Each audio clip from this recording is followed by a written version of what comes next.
Hey guys, আসসালামু আলাইকুম।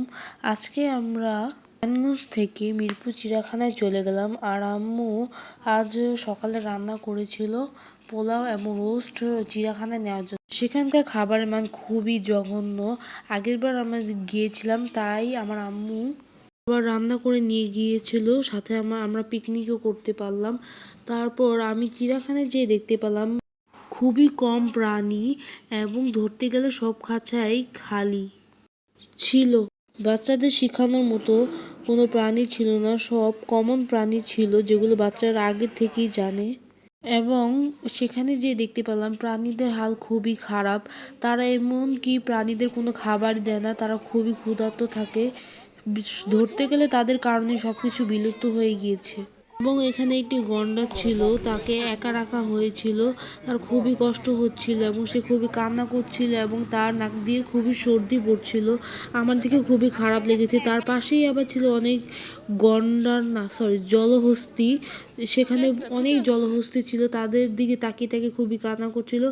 এবং ধরতে গেলে কোনো বাঘই নেই, সব বাঘ শুয়ে আছিল, মানে দুই একটা বাঘ ছিল যা না থাকার মতোই। আমার কাছে খুবই খারাপ লেগেছে সেখানে যে আগে যেরকম ছিল অনেক বাঘ ছিল, অনেক কিছুই ছিল প্রাণী, কিন্তু আজ কোনো বাঘও নেই, সিংহ নেই, ধরতে গেলে সব বিলুপ্ত। আমার কাছে খুবই খারাপ লাগলো এই বিষয়টি। আমার মনে হচ্ছে তারা কোনো রকম বেঁচে আছে, তাদের খুবই কষ্ট। এখানে মাত্র দুটি ভালুক ছিল। একটি ভালুক দেখতেই পাচ্ছেন কত সুন্দর করে ঢোল দিয়ে খেলা করছিল, আর আরেকটি ভালুক হাঁটছিল। তাদেরকে দেখে মনে হচ্ছে তারা খুবই উইক। এই প্রাণীটি খুব ভালো করে ঢোল বাজাতে পারে দেখলাম।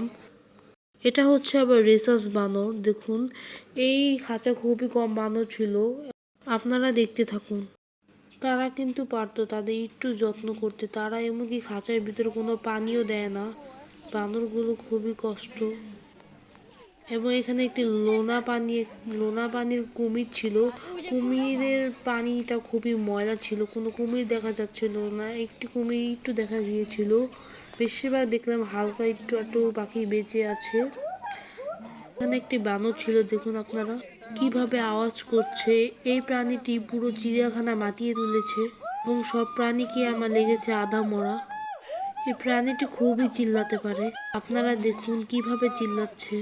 আপনারা ভিডিওটি দেখতে থাকুন। আমার মধ্যে এখানে না আসাই ভালো।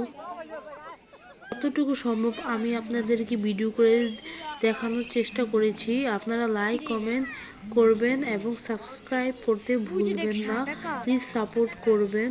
এখানে নারী ও পুরুষের উভয়ের জন্য মসজিদ ছিল।